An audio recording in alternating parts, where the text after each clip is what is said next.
Hi everybody, thanks for watching. So I'm going to talk about what I took out of BSF's lesson for John 3 and what I wrote into my Bible so that I could remember. The first thing I did write is that a Pharisee is a member of the strictest, most religiously informed Jewish sect. And Nicodemus was a Pharisee, so he knew a lot of the Old Testament. And after dark one evening, he came to speak with Jesus. I underlined that just because I love that image. Now, Nicodemus came at night because he wanted to do it in secret, but I love that image of going up to Jesus, walking up to him, talking and asking questions, and I can just imagine myself going at night, sitting by a fire and just talking with Jesus. Isn't that awesome? It just shows how welcoming Jesus is, and I love it. And then I underlined here when Jesus is explaining to Nicodemus what the Holy Spirit is, and he says that the wind blows wherever it wants, just as you can hear the wind but can't tell where it comes from or where it is going, so you can't explain how people are born of the Spirit. And I liked that explanation of the Holy Spirit. With the wind, you can hear it, you can feel it, and it's an awesome image. So I really like that. Down here, it's John 3:16. It's one of the most famous scriptures there is. The Inspired Bible has it it's the NLT version. NIV is what I've known John 3:16 to be. And I love that version of it. But I did underline this one. And then I underlined 17 as well, which is God sent his Son into the world not to judge the world, but to save the world through him. God's motivation is love. It's always love.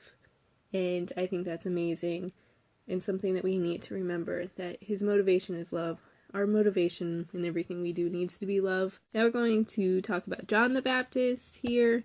And there's a debate between John's disciples.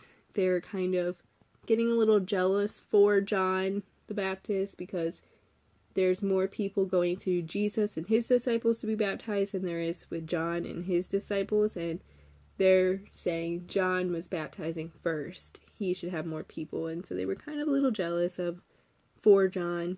John was never jealous though. And that's so amazing to remember.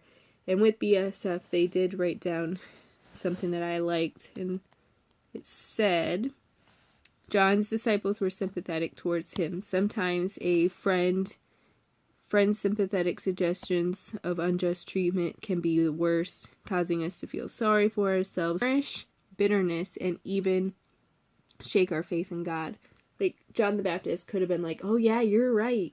He is getting more attention. I don't like that. And he could have went away from what God's plan was, but he didn't. And that's what we need to remember, and so I did put that in there. And the little bit left here, John's response to his disciples, he must become greater and greater, and I must become less and less. John the Baptist said that, and we need to remember that for ourselves, that we must become less. Jesus must become greater in everything that we do. This was from BSF. The fruit of belief in Jesus is a change of focus from self to Jesus as the greater one. And then I also put this up there. When tempted to envy, remember that if you are a believer, God has prepared work for you to do. It's exactly suited to accomplish his purpose for you and for the world.